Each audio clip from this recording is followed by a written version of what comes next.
sharks, the most dangerous and feared predators in the ocean. But even the great white pales in comparison to the biggest shark that ever lived.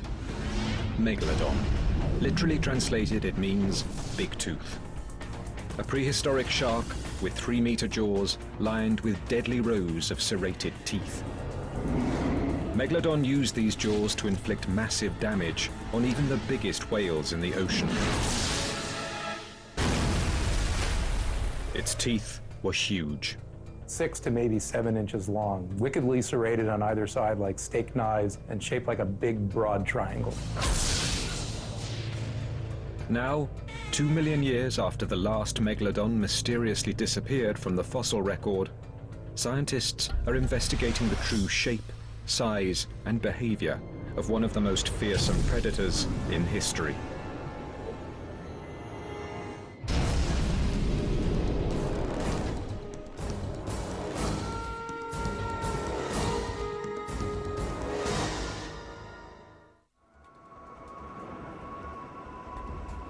Seawater covers almost 70% of the Earth's surface.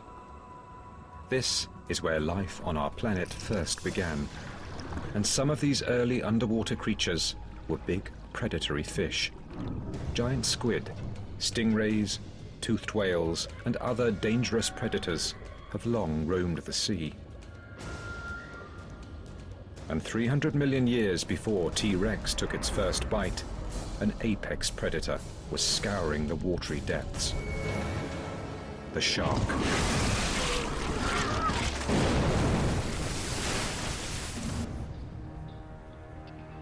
Paleontologists have found remarkable fossil evidence of these predators going back more than 400 million years. The biology of these sharks has remained remarkably stable for all this time. If you looked at a shark from, say, 350 million years ago, you'd have no trouble identifying that as a shark. I mean, it might have some differences with what we think of as sort of the conventional look of sharks today, but you would not be confused. You would know right away that you were looking at a shark. Although many of these prehistoric sharks are now extinct, the great white shark, which still roams the sea today, has survived more than 10 million years. It has become the ultimate ocean predator.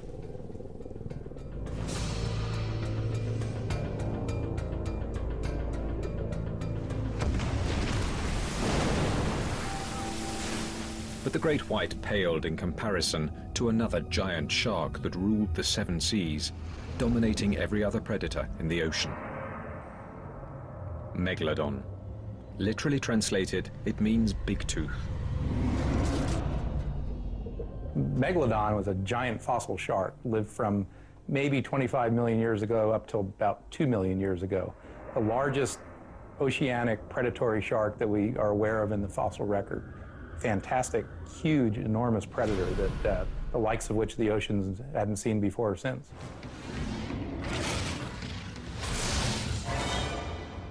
It was one of the biggest predators of all time. You've got these massive razor blade sharp teeth attached to an animal the size of a greyhound bus. I mean, this was the ultimate predator. Never has an apex predator made such a huge mark on the planet, only to leave so little trace of itself behind. It's like the ultimate detective story. We truly don't know exactly what the Megalodon looked like. We can only assume how it looked and how it killed. In order to solve this mystery, scientists need fossil evidence. But in the case of Megalodon, there are no skeletons left to study. This presents a major challenge to researchers. All creatures, in the sea or on land, begin to decompose and fall apart the moment they die. For those with skeletons, within a short period of time, all that is left are the bones. But when it comes to Megalodon, there's a hitch. A shark's skeleton is constructed almost entirely of cartilage. Consequently, there are very few fossilized remains left to show scientists the size and shape of this gigantic fish. Cartilage. Pliable and light, it's the balsa wood of the body. But exposed to salt water, sand, and especially bacteria, Megalodon's skeleton has little staying power. The cartilage is this brownish yellow material. That's the flexible component of the cartilaginous skeleton. You can actually see the little tiny prisms which add structural support and rigidity to the otherwise flexible cartilage. And that's what gives the skeleton its strength. However, because these individual little prisms of cartilage are held together with organic fibers, after the shark dies, those organic fibers can then decompose. Within weeks, shark cartilage breaks apart and disappears.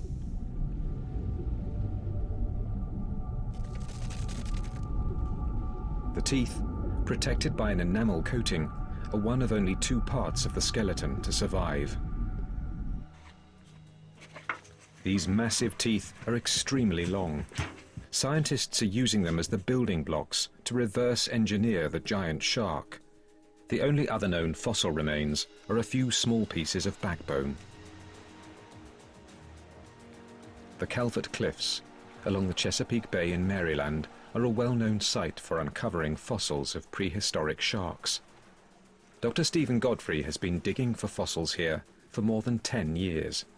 In that time, he has not found a single megalodon tooth. Oh yeah, this is great. The tide's way out. Beauty. Along with Dr. Breton Kent, Godfrey scours the area, searching for fossil clues. Oh, there's a shark tooth. Little one. Yep. Oh, there's some bone right here. This was for about a 12 or 14 foot long shark. The root's missing. It's just the crown. You gotta see this. After a few minutes of searching the face of the cliff, Dr. Godfrey spies something about a meter up the wall. This has never happened to me before. A big mag? Wow, it's not really big, but it's a mag and it's in really nice condition and it's just sitting there. This is so sweet. You can see the serrations on it. It's pristine. I mean, check that out. Oh, absolutely Look at that. perfect. Look Oh, at that that. is gorgeous. Incredibly, on the one-day cameras are there to record their fossil hunt, Godfrey extracts a rare 10 to 12 million-year-old megalodon shark tooth from the clay-laden cliff. Nice upper lateral. Beautiful Doesn't condition. get any better than that. Look at that. incredible. That's beautiful. A gorgeous one. That's very nice. One of the interesting things about this tooth, if you notice the tip, there's a compression fracture on it. Compression fracture is when the tooth bites down vertically and strikes something hard like bone. It actually, instead of producing a flake off of the side, it actually crushes the tip to powder. And compression fractures themselves are very common on megalodon teeth. Compression fractures and other violent accidents from biting down on their prey have resulted in a unique biological adaptation by sharks over the last 400 million years. Constant and lifelong tooth replacement. Over a 25-year lifespan, a shark will shed approximately 20,000 teeth. Other predators, such as crocodiles, also replace teeth, but to produce so many in a lifetime is a characteristic unique to the shark. The shark's mouth and gums contain an endless conveyor belt of replacement teeth, just below and above the gum line, waiting to flip forward and take their place in the front row of teeth. These megalodon teeth can unlock a tremendous amount of information about this creature. Once you find a big tooth, the rest is gravy. The day has been made. Yeah. With the found teeth piling up in museum collections around the world, interest in Megalodon intensified over the last few centuries. In 1909, ichthyologists and paleontologists in New York at the American Museum of Natural History labored with great effort to build what they thought was the ultimate Megalodon jaw. The finished jaw caused a sensation, showing a gaping, 3-meter-high collection of nasty, sharp-edged teeth. But they'd made some crucial errors in their reconstruction that paleontologists continue to correct and refine even today. Zoologist and shark collector Dr. Gordon Hubble has been studying shark teeth and jaws for 4 decades. Back in early 1900s, when they reconstructed that megalodon jaw, besides having a problem with keeping the teeth in the jaw, they didn't know the dental formula, they didn't know the dental arrangement of Megalodon, so the teeth were just put in kind of haphazardly. In constructing the display, the scientists appeared to have chosen the largest teeth available from fossil deposits around the world, and the dimensions reflected that. The jaw was enormous. The 1909 effort eventually raised questions. Would the teeth going front to back all be that large? And then there were the sheer number of teeth in the jaw. It seemed excessive. This version of Megalodon had more teeth than the modern great white. These doubts fueled an even larger debate. Is the modern great white shark the best comparison model for the size and shape of Megalodon? How closely related are these creatures from the deep? Brian Johnson has been studying the living great white shark up close and personal in the waters off the coast of South Africa. I think when the guys discovered these huge fossilized teeth, they wanted to find something in today's world that possibly was similar. And the only real shark that springs to mind is the great white shark. And so this is why you always get this constant comparison between the great white and the megalodon. Was the white shark just a little version of what the megalodon was back in prehistoric times? The massive predatory great white holds a mythical place in the minds of fishermen, sailors, and other sea lovers. The maximum size that a great white gets is probably among shark biologists the most debated question that is always talked about. You speak to any fisherman and he says, my boat's 20 foot long and it was 2 foot that way, 2 foot that way, must be 25, 26 foot. And that's probably not the case. In truth, the largest modern great white sharks are believed to be about 6 meters long, with a maximum weight around 1,800 kilograms. Megalodon is commonly thought to reach between 15 to 17 meters, with an almost unimaginable weight of 45,000 kilograms. I think the comparison is pretty good between the great whites and the megalodon, but you also must remember the only information we have about the meg is from its teeth. I think the main similarity between the teeth of the meg and the teeth of the great white, other than their big size, is probably the serrations, the triangular serrations. And what that shows immediately is that both sharks, rather than swallowing their prey whole, was taking chunks out of very big prey, possibly as big as themselves. In 1988, scientist Gordon Hubble received a call from a fellow fossil collector about a remarkable find at a phosphate mine in Florida. Larry Martin had uncovered a set of 95 teeth from one megalodon shark. This matched set became the holy grail of megalodon research. They unlocked part of the mystery surrounding this astounding creature. This is the most complete set of associated megalodon teeth that has ever been found. The reason why this is significant is that once we can arrange these teeth, we can figure out if the animal is truly related to the white shark line or if it's related to some other species of sharks. 80 years after the first jaw was constructed, Hubble's teeth may hold the key to understanding the true shape and size of the greatest predator the sea has ever known.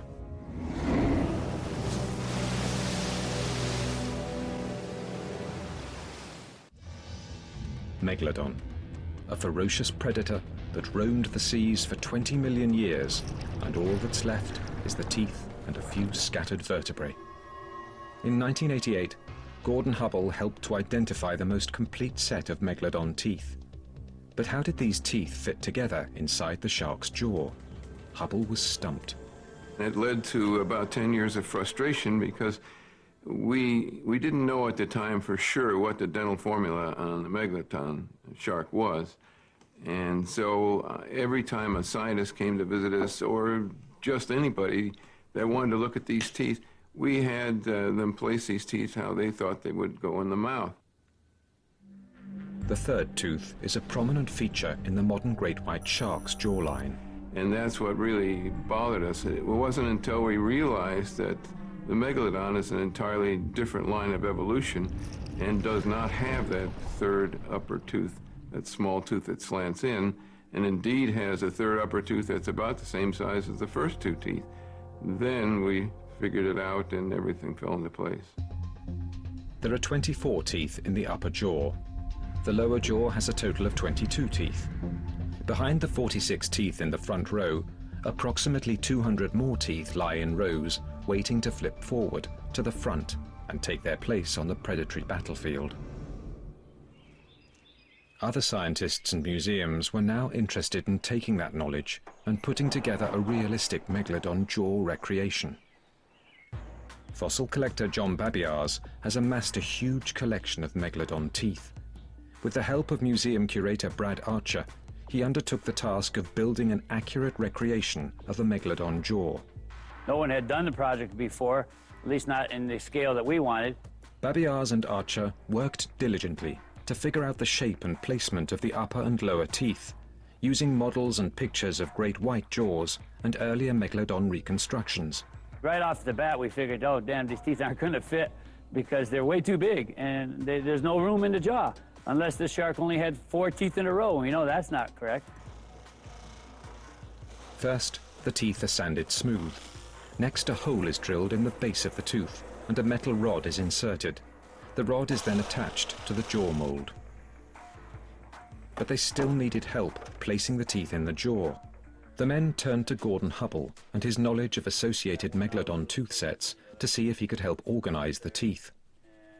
And we looked at all the teeth that he had, and we put them together into a set as closely as we could. In September of 1994, the jaws were finally completed. The men loaded the jaws onto a flatbed truck and drove them to the museum at Arizona State. The results were astounding. While not quite as large as the jaws built in New York in 1909, it's clear an animal would have to be of massive proportions to carry a set of jaws this size. Well, this jaw is approximately 7.5 feet tall, and it's about 8.5 feet wide, if I remember right, and has about 254 teeth in it, all real teeth.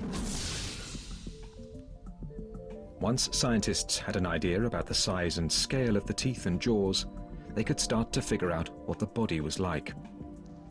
The Calvert Marine Museum skeleton paints a vivid portrait of the infrastructure needed to support the massive jaws. But the next step was to create a lifelike representation of this beast. What would a creature of this size look like, swimming towards you in the ocean? Dr. Michael Gottfried, who had worked on the Calvert skeleton, now felt confident he could speculate on what this beast might have looked like from the outside. Collaborating with artist and animal modeler Jim Melly, a Meg model was born. I mean, basically, this kind of thing it's a marriage of science and art, taking scientific information and converting it into a sculpture. A 15-meter, life-size replica of Megalodon now hangs in the San Diego Natural History Museum. So after all the research, working with models, working with drawings, working with the actual specimens that we do have, here's the end result. What we think is the most accurate and the most biologically plausible reconstruction of Megalodon that's on exhibit anywhere. From the first Meg tooth found by early humans, scientists now have a stunning picture of this massive creature. Hundreds of teeth capable of inflicting terrible damage on its prey. A jaw 3 meters wide and 2 meters high. A body at least 15 meters long. Megalodon was enormous, and doing kind of an estimate of the size of this fossil giant, that it would probably have been about a ton a foot, so in the neighborhood of about 50 tons plus. Truly enormous animal. The question now was not so much what did the shark and its jaws look like, but how did they work?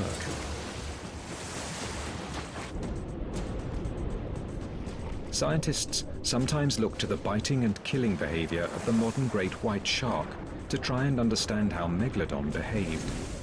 Both sharks are thought to use the same thrusting, sawing motion to rip gaping holes in their prey during an attack.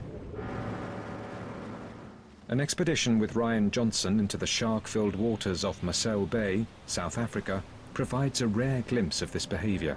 Oh, look at that one. He's a player. Fresh fish liver acts as good shark bait. It's not long before the first strike. Yeah. There we go. Go! Thrashed it! So now you hold it, and he's going to start doing his head shake. There he goes. Shake. Shake. just a little one. See, when he grasped it, he started biting. But then once he really got a hold of it, he started shaking his head back and forth.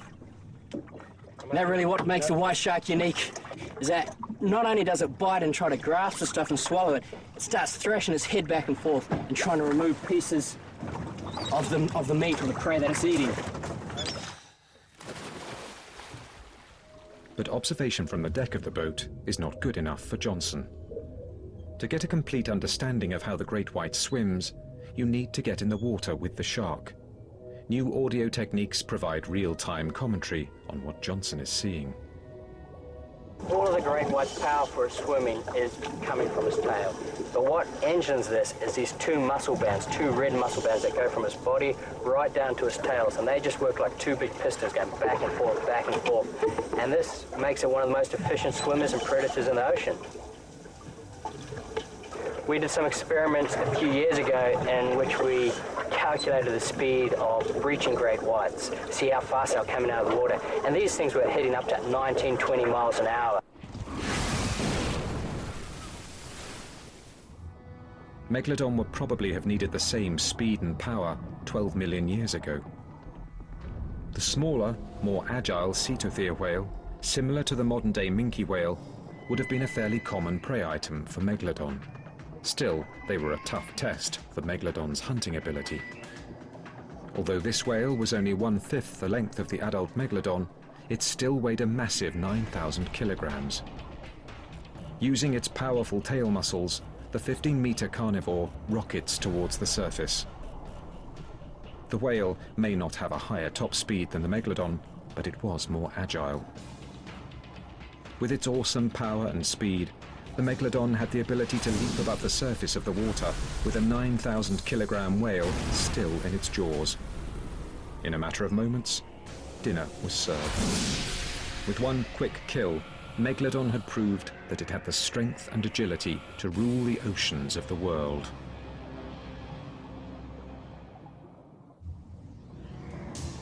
Megalodon ruled the oceans for almost 20 million years. But even top predators have to keep their lineage going from generation to generation. Most scientists agree that, like the great white, the prehistoric Megalodon gave birth to live young.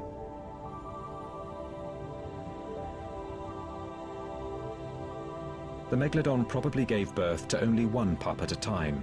When you consider that a neonate, a pup, would have been anywhere from perhaps 7 to 10 feet long, that's already a very large shark.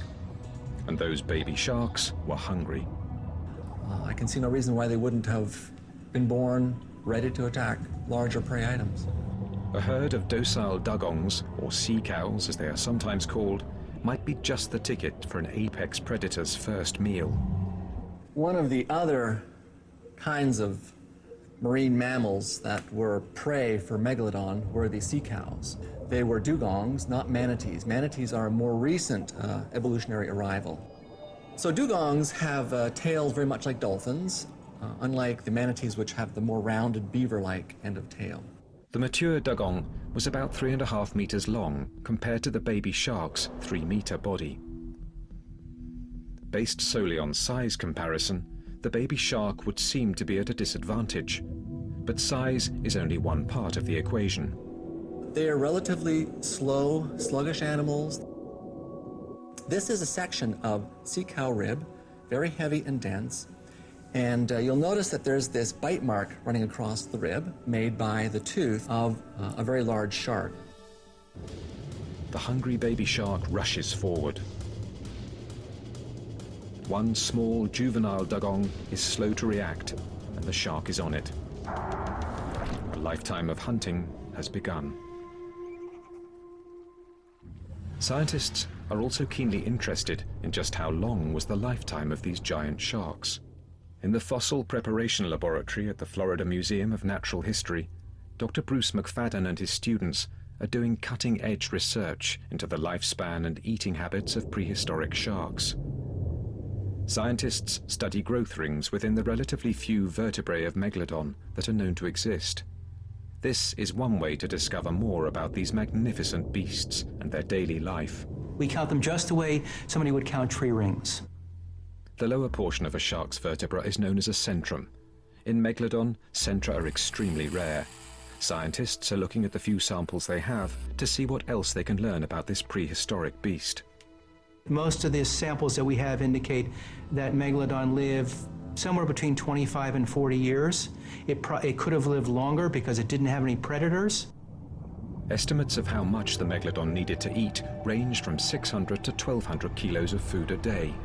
This high-energy animal must have been consuming a wide range of fish and marine mammals to sustain its life. We don't know exactly what foods they were feeding on. No matter what they were eating, one thing is clear.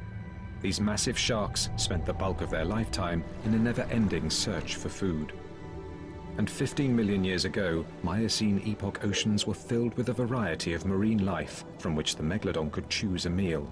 Whales, dolphins, dugongs, huge sea turtles, and hosts of fish filled the coastal seawaters around the world. The Megalodon was probably eating them all. The most common group of whales during the Miocene was the cetathea. These small whales ranged from 3 to 6 meters and were found in warmer coastal waters all around the world. A whale that fed on plankton, crustaceans, and tiny fish, these ocean mammals were quick and agile despite their hefty 9 to 18,000 kilogram size. Like the dugong, these gentle creatures were likely easy targets for the hungry Megalodon. But Dr. Stephen Godfrey has one piece of whale backbone that may demonstrate Megalodon was not always successful in its hunt for prey. Unfortunately, the surface of the bone is worn, and the secret to what happened to the whale is hidden from sight inside the vertebra. So we've got it up off the table. Now, do you want the entire thing scanned or just through pathology? The modern CAT scan can help. Godfrey uses today's technology to look back some 12 million years. It reveals the severity of the ancient whale's injury. A compression fracture runs the length of this vertebra. Dr. Godfrey theorizes what might have happened when the small whale was attacked by the massive Megalodon. I believe that this whale was hit by the giant Megalodon, and that intense impact caused the vertebra to experience this intolerable strain that popped the bottom of the vertebra off, pushed it forward, and the healing that went on here in this vertebra is evidence that in spite of the intensity of the impact, it survived. It is the story of one Megalodon's missed prey opportunity and one whale's fight to get away. Perhaps this time, when the prowling Megalodon looked up at the surface of the water, there was a pod of 3 whales swimming by, full-grown adults closer to 6 meters and weighing in at 18,000 kilograms. The Megalodon positions itself under the whales for an ambush.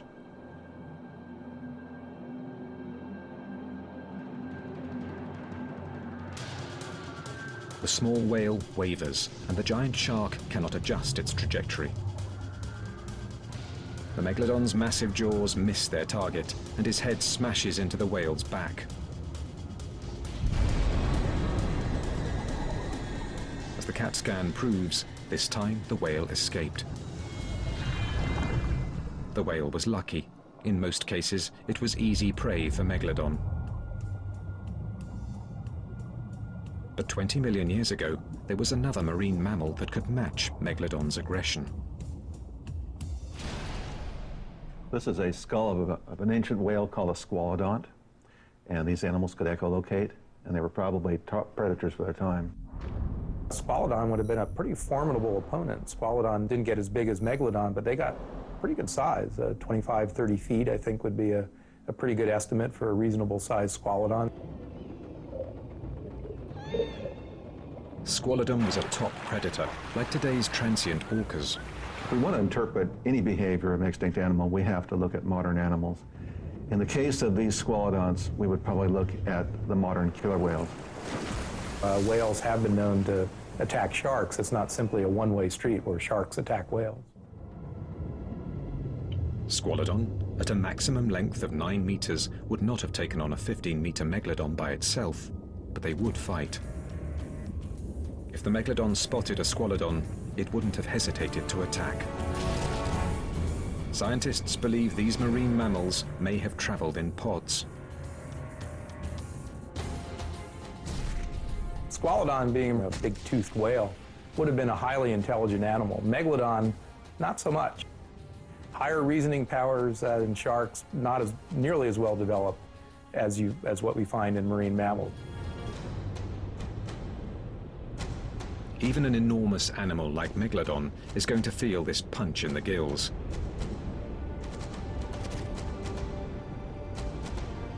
This time, it's outnumbered.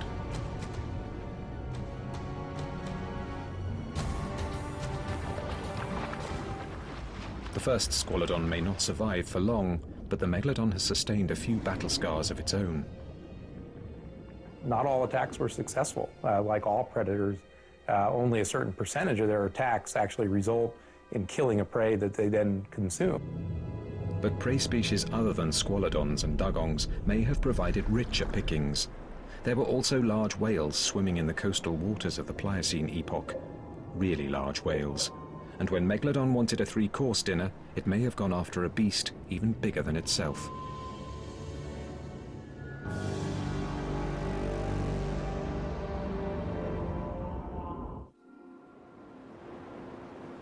The modern blue whale is a magnificent animal. Rarely photographed and usually seen only by accident, this massive marine mammal is a startling reminder of the awesome majesty of some of the sea's most elusive creatures. 5 million years ago, the whales Megalodon encountered may have been almost as impressive. Here I'm just thinking about what modern things like fin whales and blue whales look like. It would have been a coastal animal, would have been a migratory animal. It probably was gray with a lighter shade below. We usually estimate the weights of living baleen whales at about a ton a foot. So if you have an animal 75 to 80 feet long, it'd be about 75 to 80 tons. So you've got at least 5 species there. You know, those actually look like herpetocetines, the weird kind of pseudotheres. Dr. Lawrence Barnes and his colleagues have uncovered hundreds of whale bones in the last few decades. One intriguing discovery was a large whale found near Santa Barbara with a shark tooth tip stuck in its jawbone. Here was a creature that was possibly 3 to 9 meters longer than Megalodon, a whale that would have outweighed the shark by 22,000 kilograms.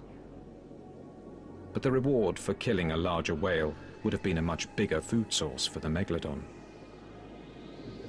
A whale of this size is packed with layers of tough, stringy blubber. Megalodon would need all of the size, volume, and deadly serrations along its teeth to take down the animal. The key this time is bite force. How much jaw power did Megalodon actually have? At the University of New South Wales in Australia, Dr. Stephen Rowe is using high-tech computer sleuthing to try and understand the cranial mechanics of bite force found in modern and prehistoric animals. Bite force is the amount of pressure applied when the jaws of an animal bite down on its prey. What's generating the bite force here are the actual jaw-closing muscles. What we're looking at is a simple lever system. So we apply force on one end of the lever and we get a reaction force on the other end of the lever. Rowe's process for understanding bite force in sharks starts with the gruesome task of CAT scanning a shark head at a local hospital. I then build a surface model, and from that I can then create a solid 3-dimensional engineering model or finite element model. From this engineering model, Rowe has figured out the potential maximum bite force of the modern great white shark. In the case of a really big white pointer, we're predicting a bite force around about 4,000 pounds. These largest of white pointers are really pushing the envelope as far as living animals are concerned. With the bite force per inch data from the great white, Rowe extrapolates what he believes to be a fairly accurate understanding of the bite force of the Megalodon shark. Toward the upper end of estimates of body mass for Megalodon, we're getting bite force estimates of about 40,000 pounds, which is just humongous. With 40,000 pounds of bite force, you could bite through a truck if you had the teeth and jaws to stand up to it. This must have been an absolutely terrifying object to any whale. Of course, living large baleen whales get very, very anxious when they see or hear orcas or killer whales. But the sight of one of these guys coming coming at them must have been just absolutely horrific. The baleen whale didn't have much time to be anxious once the attack had begun. It would appear that Megalodon typically took out large whales by swimming up behind them, biting their tail flippers off, basically just disabling the whale's propulsion system altogether.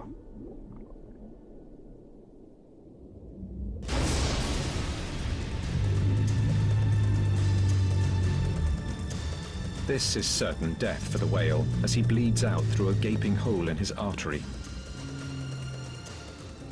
But with no hands to hold down his enormous prey, how did the Megalodon keep the 68,000 kilogram whale from swimming off after one bite to the belly or throat? At Wright State University in Ohio, paleontologist Chuck Ciampaglio has constructed an experiment that demonstrates the deadly potential of the Megalodon to attack a giant prey item.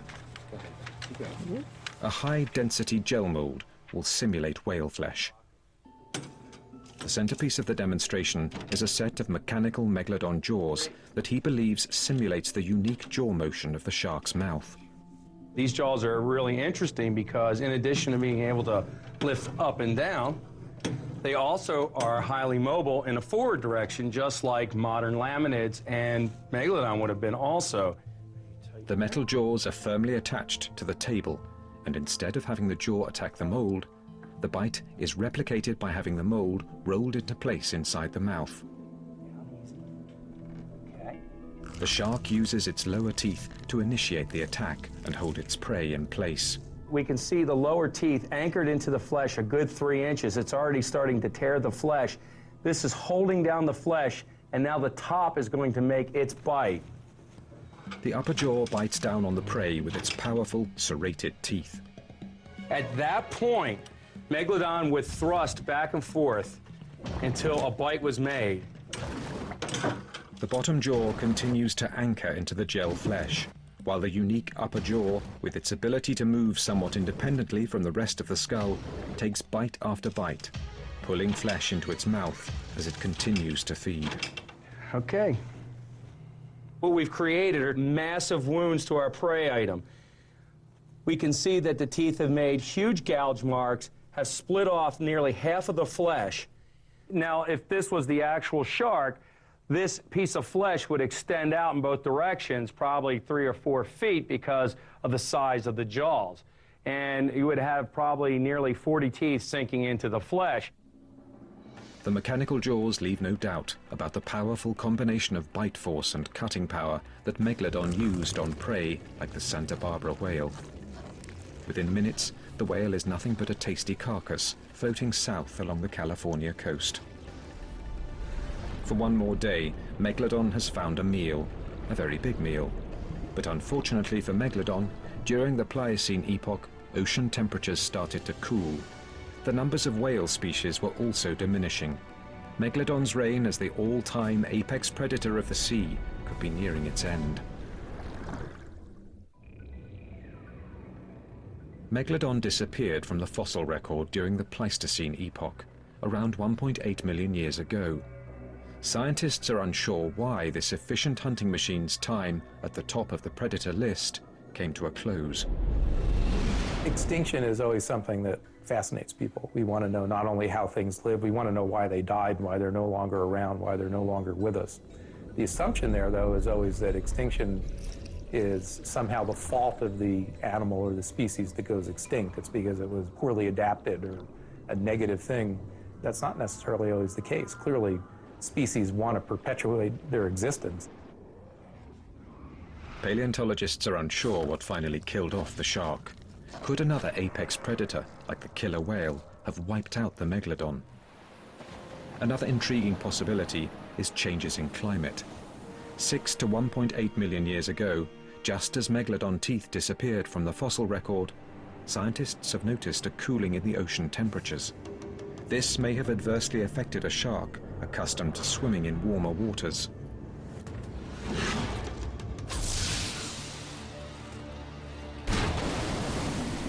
Paleontologists also know that as the Miocene epoch progressed, the population of smaller whales was replaced by larger whales.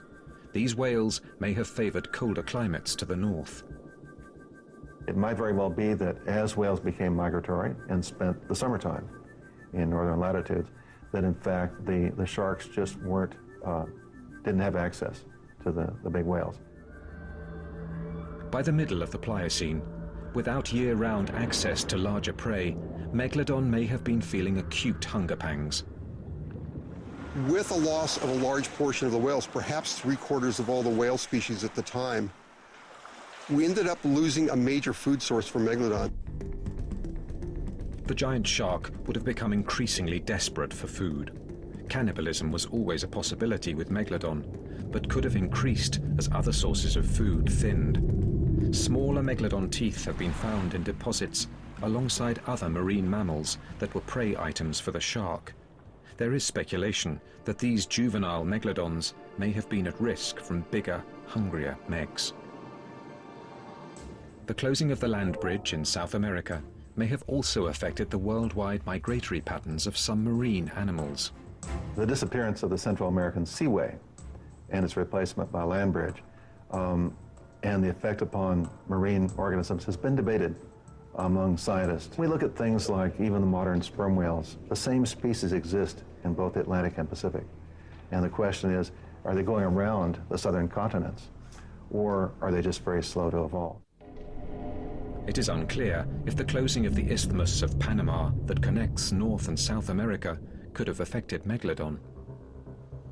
Scientists continue to search for clues about Megalodon and its demise by studying the great white shark. For starters, the modern great white is equipped with a remarkable internal heating system known as gigantothermy, which is an excellent survival tool.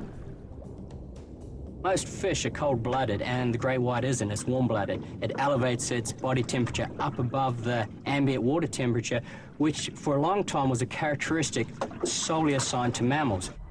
And they do that with a special system of blood vessels that actually warms the blood that supplies critical parts of the shark's sensory biology, so the eyes, the nose, particularly. Paleontologists have not yet figured out if Megalodon possessed this extraordinary biological capability. If they did not, as temperatures cooled, it's possible the great white was in a better position to withstand the dip in the ocean temperatures. More importantly, scientists believe having more variety in its diet probably helped the great white shark. While Megalodon was primarily preying on larger marine mammals, the great white was able to eat smaller prey items and fish. They need less biomass to keep going. There's probably not as much pressure, if you will, as there is on an apex predator the size of Megalodon, which would need a tremendous amount of biomass to maintain its existence. In essence, unlike the great white, Megalodon may well have eaten its way out of existence. The great white was clearly a more adaptable animal, and as a result it flourishes in oceans around the world to this day. But the question of whether these two magnificent sharks were related continues to interest scientists. Paleontologist Chuck Ciampaglio and other experts insist there was little direct relationship between Megalodon and the great white. According to Ciampaglio, advanced computer technology underscores the differences between the two animals. I think one of the things I'd like to see cleared up is that to allow Megalodon to be called, you know, Carcharocles, Megalodon, change the name, separate it out from the great white, and let's get on with business at this point. The great white tooth and the Megalodon tooth do have some markings in common. Both are triangular and serrated. But the great white tooth and its prehistoric ancestor have little or no scar at the base, whereas the Megalodon clearly has a prominent chevron-shaped scar.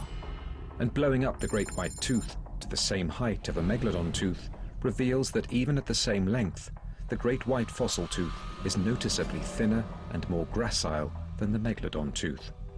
Well, let me do the converse here. Let me show you a very small Megalodon, about approximately the same size as this great white, and you can see that small sizes the Megalodon doesn't look the same. Again, the serration densities are different.